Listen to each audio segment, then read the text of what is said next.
Oh, hot, hot, hot, hot! Hot, hot, hot, hot, hot, hot!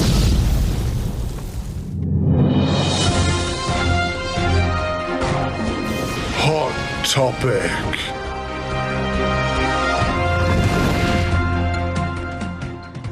And welcome to Fridays, and if you're in America, Thursdays, Hot Topic. Time zones.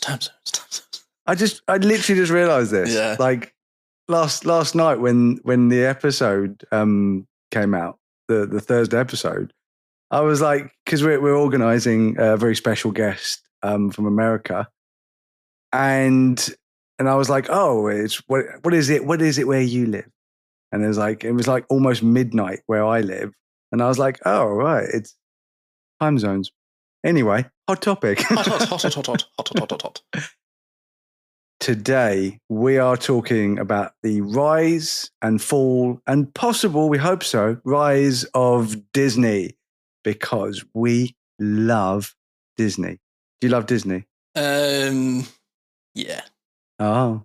Yeah, Okay. no, I do. Okay. You know, I don't. There's that whole thing around the Disney adult, and you know what? There's some people that I see online, and you motherfuckers make me cringe. I'm glad that you're happy. Oh but no, it makes there's a me lot of cringe. It makes me cringe. Cringe.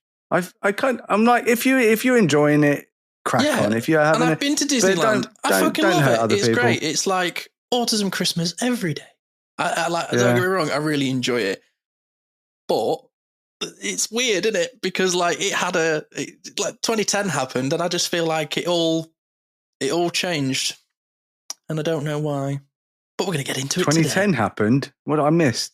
Oh, just like Disney changed around like the 2010s, didn't it? Like with the acquisition when of it like changed? Star Wars and the fact that they moved away from like 2D animation to 3D animation. Yeah, so I'm not that level of autism like you are. Yes, of course. Thank you. Welcome.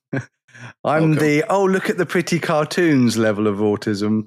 You're back in 2010 level of autism. Yes, of course. So yeah, no, I love Disney. I love Disney when I was growing up. Watched all the classics. Some of them aren't particularly PC now, and I get that. But at the end of the day, it was still part of my childhood, and I still loved it. Then you've got the sort of the 1990s where you've got like Lion King and the Renaissance. I mean, come on, dude. Beauty and the Beast, Little Mermaid, Aladdin, Aladdin King. Aladdin like is one of my Toy Story favourites as well, like with Pixar and like. Then you're just kicking ass, mate. Toy Story is my jam. I love Toy Story. Yeah, man.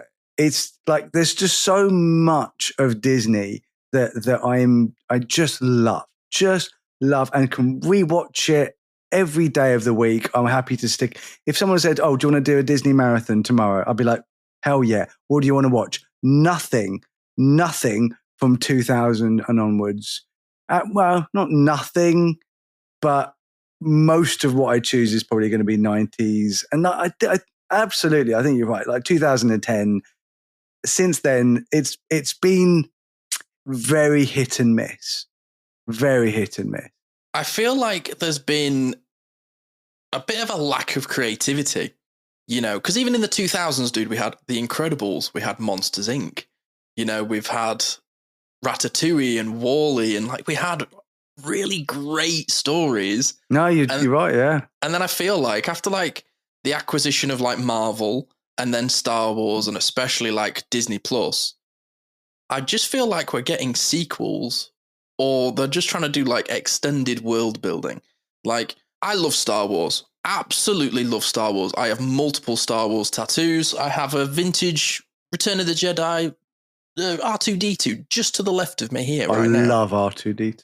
Yeah, he is the hero of the whole series. He's the one who tells the story, essentially. Yeah. He's the Samwise of the whole Star Wars. Absolutely hugely underrated.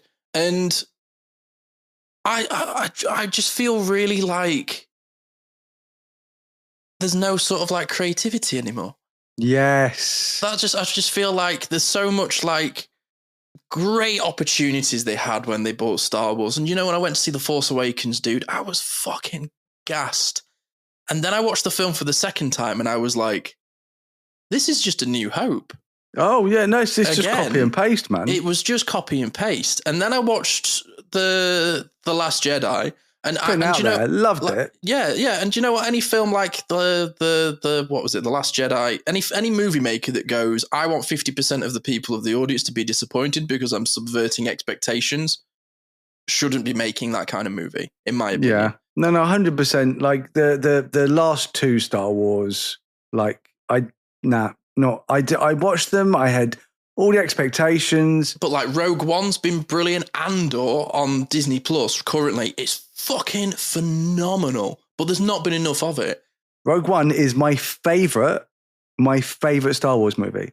Then go watch Andor. You'll love it. Oh no, I'm watching Andor. I'm watching it. I'm just like, I was waiting for it to all come out at the same time. Yeah, it's so good. And what I'm going to do is I'm going to rewatch Series 1 and then watch Series 2 and then I'm going to watch Rogue One. And I'm just going to have an absolute fucking blast / lightsaber form. I'm loving it.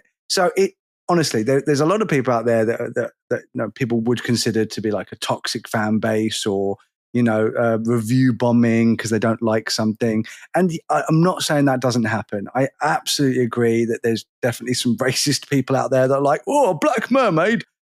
No, that's definitely not me. What about the fish? Is the writing good? Is the acting good? Is the story good? Is the music good? Is the CGI good?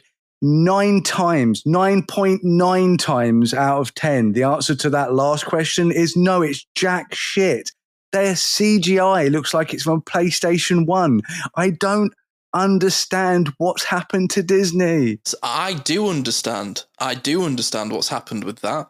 Is like with video games at the moment, you are getting people to make films, not to make a great story, not to, have your creative expression on camera with the best sound effects, the best lighting, the best visual effects, like the OG Star Wars with ILM that George Lucas created.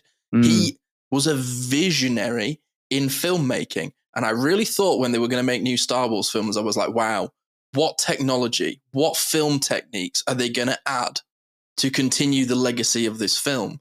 And rather than go forwards, and like with Disney as a whole, why do they keep going backwards? Why have we got Lilo and Stitch in cinemas currently as a live action? The animated version is just as good today as it was then. I don't really... Cash money, because course, I'm not thinking of the money talks. Yes, they are predicted. This is what I read. They're predicted an opening weekend that's going to be bigger than the new Mission Impossible, an original movie, a huge movie, live action. I cannot wait. I've already got my tickets for IMAX. Taking Sylvia for her birthday. Love Tom Cruise. Love Tom Cruise as an actor. I have to say that because yes, as an actor, an amazing. He is the movie star, but outside of movies, he's a little weird. Well, I've heard that he does work in a factory, according to South Park. But that's go and watch the episode. But yeah, no. I to be fair, Tom Cruise is just a fun, crazy person, and I actually think his energy is actually pretty cool. I can relate to being really hyperactive on camera. But yeah, I'm looking forward to it. I am also looking forward to going watching Lilo and Stitch live action, and this is a lot for me because I really, really despise most of the live action remakes, and I have tried to watch them. Oh my God, the shit show with Peter Pan. They're really forgettable. Oh my God, the Peter Pan thing. I wanted to like it. I love Peter Pan, the original. And yes, there's definitely some questionable appearances from Native Americans in it. And I was like, do you know what? Make the live action. Don't make Native American people stereotypes. Give them backgrounds, give them characters, make them part of the movie rather than just like a side plot thing. You can definitely do it well. They didn't. They did. It's almost like how I saw it is like they were so afraid to not get it right with the Native Americans that they almost cut them out of the entire movie. And I'm like, that's not how you bring equality. you we learn. couldn't do inclusivity correctly, so you're not getting it at all. Yeah, so they literally just chickened out. And then there's that thing with the Lost Boys when it's like they're lost. There's girls with the Lost Boys, and I'm like, you just shat on my childhood, because the whole point of the Lost Boys, the whole point is that boys are stupid and they get lost, and girls are way too smart to get lost. It's literally... Hence why Wendy turns up and... Wendy becomes the mother figure because she's the smartest. She's the most well put together, and she knows how to do things. Whereas the boys, they're all like mad and like just jumping off logs and things. And I can relate as a boy. Like I was just, hurting myself doing it later. Constantly. But it's that, and the reason why I've gone on about that particular thing, because that just sums most of Disney up now. It's like, look how we can be modern and involve everyone while completely forgetting about the message of the original and why that message was so well received. Even now when my kids watch an old Disney movie, they're not going, what do you mean Snow White gets kissed without consent? What's Prince? Why is he so special? They go, what a lovely, wonderful fairy tale. Because it's a fairy tale. This isn't, this is real life. This is like downtown Essex. This is fairy tales. It's a magical land with, dragons or dwarves or griffins and things. It's magic. You don't have to bring in modern politics to magic. But you do have to be inclusive to people and make sure that you get that inclusivity right by including those people in that inclusivity. And that's coming from a neurodivergent person who constantly sees autistic people, ADHD people, dyslexic people being completely misrepresented in TV and media, which we have talked about. Yeah, because this is like corporate culture versus genuine inclusion. Because like surface level diversity is kind of like what Starbucks does on like Gay Pride. Where it's like, we're going to have rainbows and everything for a month and then we'll move on to the next thing. Rather than we forget about it after that. Inclusive storytelling. Because like, I think of like some of the modern films that have come out, like Encanto or Frozen or like Turning Red. They're all characters that are ND coded. And I don't know whether like these films have intentionally created ND coded characters or if it's like just fan interpretation sort of filling the gaps. But when I look at like Mirabelle or Elsa or Mai, those characters in those films, I relate to them even though I'm not female or from Colombia or an Icelandic ice witch. So like these characters are ND coded, even though I don't relate to them, I feel a connection to them. I really like them. And I don't know whether this is like sort of intentional, but I feel like those stories are well-written, rounded, sort of like internalized stories that were written as a story with a purpose.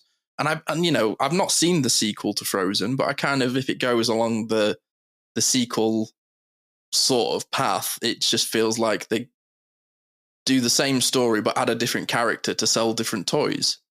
Yeah, like, I just feel like I'm watching things and I go, oh, that'll be a toy. Option. That'll be a toy. That'll be a ride. That'll be a toy. That'll be a pop character. That'll be a pop character. Yeah, absolutely. And I'll probably buy it.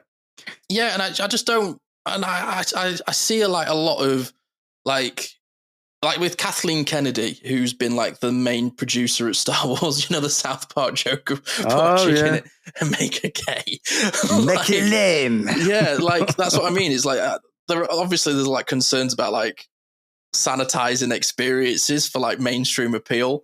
But I feel like I've not seen the latest Indiana Jones film, but when I watched the trailer, I was just like, why is the girl from I can't remember what it's called now, the show Fleabag. that she did, Fleabag. So it's the girl from Fleabag just pissing on Indiana Jones because he's old. Okay, so I have watched it.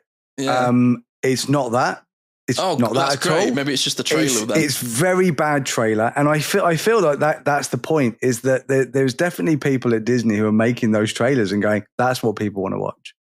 People want to watch a woman smash down a man, put him in his place, fuck the patriarchy. Of which, to be honest, Yeah, I Like there are some men that definitely some men that definitely deserve to be smashed down. And I'm happy to help. But the thing is that it's a movie. It's not a documentary. It's not like it's not something that's going to win Oscars. You know, like 12 Years a Slave. Okay, that's a powerful movie. A powerful movie that has it's got history, it's got meaning, it's an incredible film. You know, something like that. Those movies are important, and we watch them because we know what we're going in for. We want to be educated. We want history to be shown. We need to learn from past mistakes so we can be better as people. I don't need to do that when I go and see a Disney film. I don't need that. I'll go and watch Amadeus. I'll go and watch One Flew Over the Cuckoo's Nest. I'll go and watch a hard-hitting, gritty film that's going to really show me what society's like the Joker movie, you know, mental health. I don't need that from a Disney film. And if that's what the Disney film is, don't be surprised if people don't want to watch it.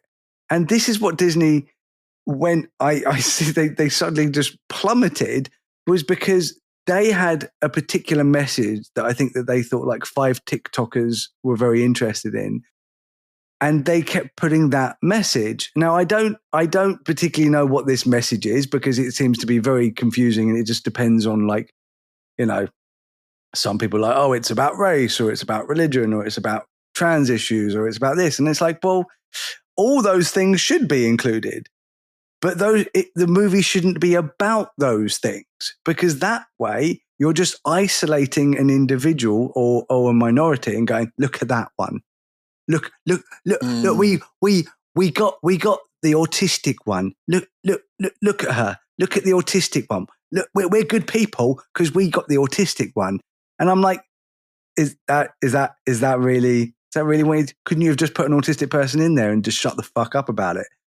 Yeah, because do you go to when you want to watch a film like this, whether it's Encanto or a Marvel film or anything?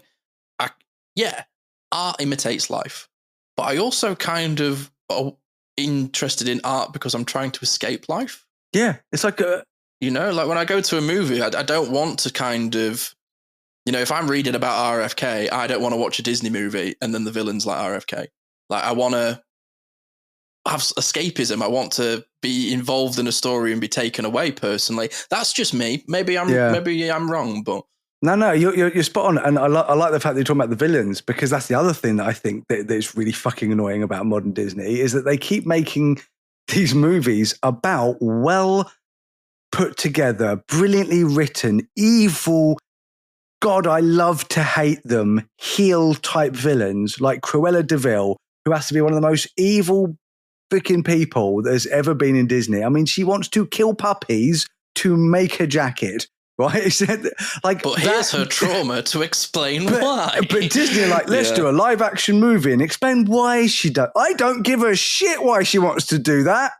There's nothing that you're going to tell me it makes it okay for her to kill 101 puppies. Are you kidding me? And it's so fucking annoying because it's done so stupidly. It really is because she's just evil. That's why she's evil, because she's evil.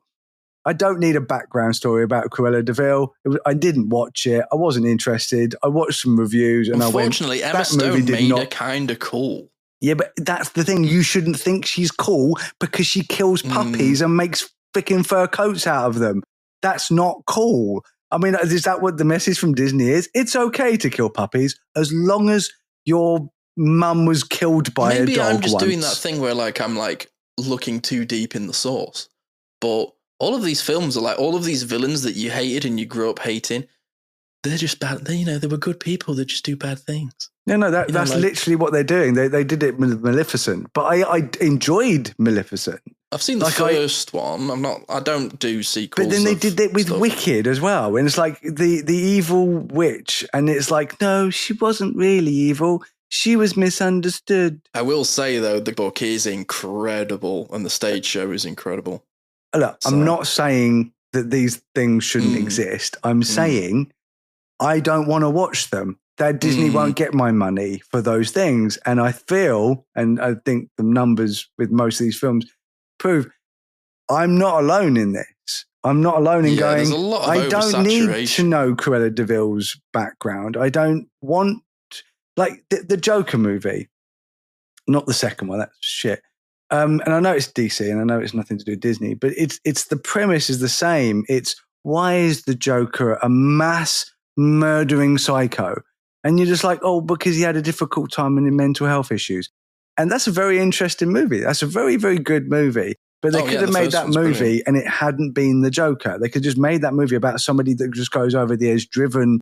But would anybody have seen it if it wasn't about the Joker? Exactly. And that comes to my other point, is the fact that modern writers or I would say the producers, I don't blame the writers, I blame the producers, are so afraid of making anything new, anything different, anything original, that they just fall back on these old IPs and go, people like Luke Skywalker.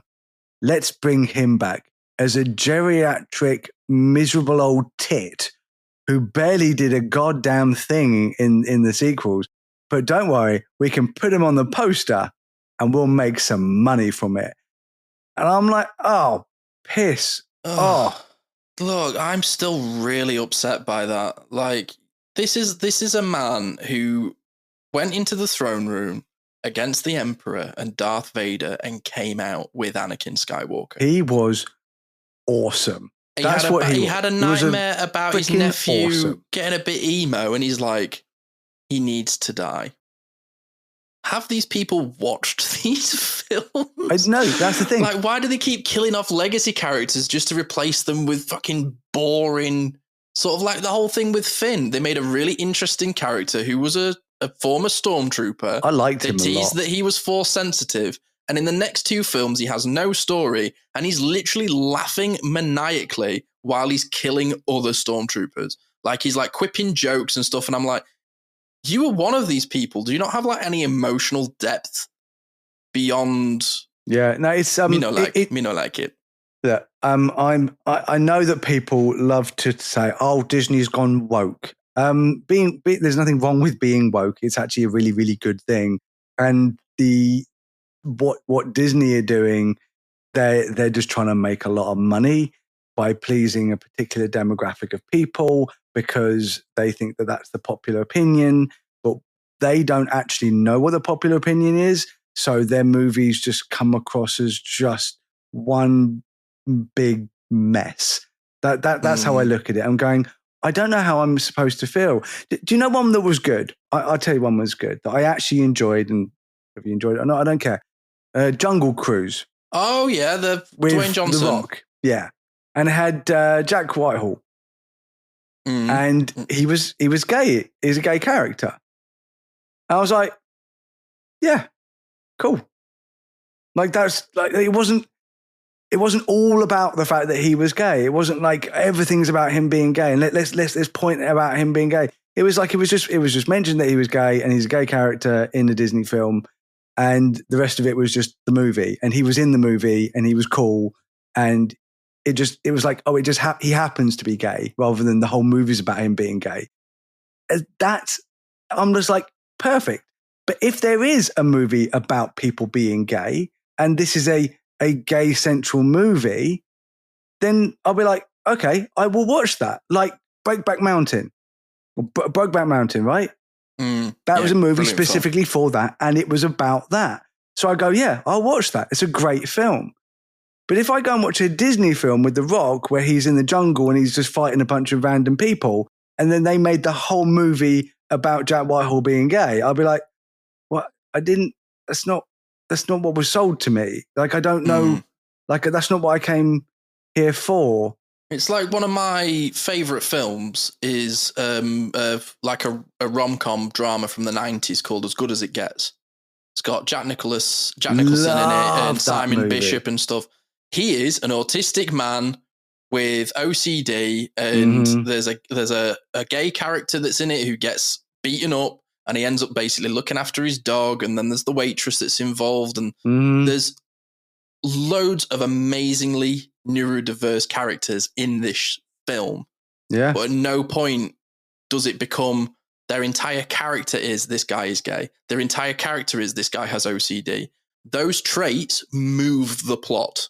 Yeah. They move the character development. They're part of the movie. They're not the movie. Yeah, and his growth as well, like how these characters... So good. That was when writing was brilliant great. film. What a brilliant film. Great performances as well. It's like I see a lot of people, and, it's a controversial subject, but a lot of modern women in movies as portrayed as the strong female character, right? That's what they're called, the strong female character. And I kind of just go, why can't they just be a character? Why do you have to push this? Oh, they're strong and they're female, and they're strong. And I'm like, well, Ripley was absolutely amazing. One of my favorite characters in cinema history. The fact that she's a woman really has nothing to do with it. I don't go, she's one of my favorite female characters. I go, she's just one of my favorite characters. And I kind of look at it as the equivalent of saying, my favorite black actor is Eddie Murphy. And I go, why are you categorizing it like that? It's like, do you say my favorite white actor is Bruce Willis? No, you say my favorite actor is Bruce Willis. My favorite black actor is Eddie Murphy. I'm like, don't do that. Don't do that. Yeah, it's weird, isn't it? It's like a segregation. Stop. In a way, yeah. Just please stop doing that. Just say one of my favorite actors is Eddie Murphy, and another one of my favorite actors is Chris Hemsworth, and another one of my favorite actors is Sigourney Weaver. Do we always have to put people and like, oh, it's because of this, because of that? And I'm like, we do in certain things in society because it's important, but it's up to those minorities to speak out for themselves and for us to support them as best we can as allies. I don't know if I do a good job of that or not, but my heart's in the right place. I'm always trying to be a better person, and I'm always willing to listen. But the fact is that how I see modern Disney doing it is it's almost become a trope that they're like, a strong female character basically has to shit on every male character, exactly like you were saying with the Indiana Jones thing, and you thought that because it keeps happening. Yeah, it's like Rey wasn't really relatable for me. She mastered the Force in like 5 minutes. She walked onto the Millennium Falcon and was like, yes, you, Han Solo, who has had this ship for 30 years, I fixed it. You don't know what to do. It was like, where's the growth? Where's the jeopardy? And it didn't matter that she's a girl or a woman who did that. It could have been Finn that did that, and I would have the same problem with it. Oh, absolutely, yeah, because it's just really like boring. Like, oh, Palpatine has returned. How? He just is. Because it's easy writing. It's not easy writing. It's rubbish writing. I'll give you a quick example of like just sort of bad writing that ends up really annoying me. The House of Dragons. Oh, right. Yeah. Right. Yeah. House of Dragons. You've got Matt Smith's character. Spoiler alert, anyone who doesn't want to know what happens, but I can't remember, halfway through the season, something like that. They're in this big battle, and they're at loggerheads with this other faction. I was watching. Scrapping happens. Bit of scrapping. Yeah, war. And and we can't break down their forces. And Matt Smith goes, okay, and he grabs a sword and he just goes and kills everyone on the opposition by himself. And you're just like, they've been there for like months or something like that. And he's like, I'll do it by myself. And all the enemies, instead of just all running in at once, they're one at a time, like it's a Liam Neeson freaking Taken movie. Except this is a battle, this is a war, and he just takes them all out. And I just went, oh, fuck off! Like, it's so stupid. The only time I ever see that as deemably acceptable is like in the Mad Max style of storytelling, which is somebody is telling a story about Mad Max, so there are a lot of fantasy, weird sort of elements to it. But it's the fact that I don't know whether these are retellings, because like historical retellings, they go, oh yes, and he fought off 100 men, and that's sort of, it's the propaganda of the victor of history. But if a show's telling the story, show it. If it's doing that premise where it's a story being told by a storyteller and I'm adding bits to make it entertaining, make the audience aware of that from the start. Because I also thought that. I was like, this dude just killed a load of people, and now he's like, right, I'm going to go run around a haunted house for the next 3 episodes. Laters. I was like, all right, I guess. Yeah, cool. I think, but it didn't inspire me, because, like, don't get me wrong, dude. The first season of House of Dragon, loved. Game of Thrones, I was all in. I thought it was fucking awesome. Until the end. Until the end. I just feel like, yeah, exactly. It's like that picture of the horse being beautifully drawn, and then it just like turns into like a doodle by the end. But at the same time as well, Avengers came to its like climax with Endgame, and then Game of Thrones ended, and Breaking Bad ended, and like all of these things that like you go to Camden Market and buy t-shirts for, they all ended at the same time. And I feel like with COVID and then the writer's strike and everything, I feel like we're only just sort of maybe getting back to where we were with like creative filmmaking, because Disney has got some good projects coming. Yeah, see that's what I want to talk to about. A couple of minutes at the end. Let's like wrap it up here. The positives, right? Okay, so Disney, like I said, there's definitely been some hits, but I feel like there's been a lot more misses. But every now and again, you do get like the Red Panda and then the Encanto that was just awesome. DreamWorks did an amazing one called The Good Robot. Oh, so wow. I cried. Such good writing. Beautiful. Because, dude, that's the thing. The guys who did DreamWorks worked for Disney, made all these great movies in the late 90s, and then left over creative control. And they went and made like Shrek and The Road to El Dorado and like things like that. Because I love DreamWorks films. The Puss in Boots film that came out recently was so good, amazing, so good. So and like here's a quick one, Disney. If you want to do diversity, inclusion, and good storytelling all in one, here's a little trick. Go and watch the Spider-Man Into the Spider-Verse, and what's the latest one? Across the Spider-Verse, I think it is. Across the Spider-Verse, right? With about 1 billion different Spider-Mans and Spider-Women, and that right there, that is how you do it. It's so good. It's so good. That's how you do it. You also want another one? Arcane. Diversity, equity, and inclusion. It didn't matter that a character was gay. It didn't matter that a character was black or white or a teddy bear. Literally all the best characters in that show are female.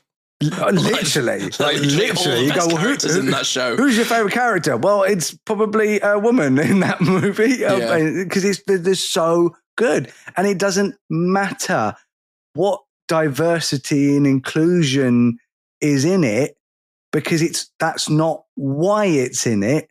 It's just this is who they are, and they can be included because we are already existing. So if you put people like us into a movie, you're just making it realistic. But if you make that entire movie about the fact that you put a minority in it, then you're just kind of shitting on us, I guess. It's like tokenism, isn't it? Yeah. It is exactly that. And so that's our take on Disney. I think we are positive about the future. I'm going to go and watch Lilo and Stitch. I still love it. I really want them to make good shit. That's the thing. I want them to go well. We want it good, and no more Snow Whites, because oh my god, what the hell was that? Anyway, bye everyone. Bye everyone.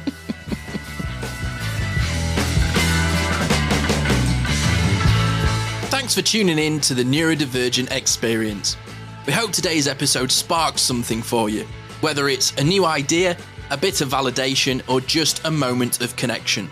Remember, new episodes are every week, so be sure to join us for the next one for more conversations and insights into the neurodivergent experience. If you've enjoyed this podcast, help us grow. You can do that by rating and reviewing this show. Your support makes a huge difference in helping us reach more people who could benefit from these conversations. You can connect with us on social media.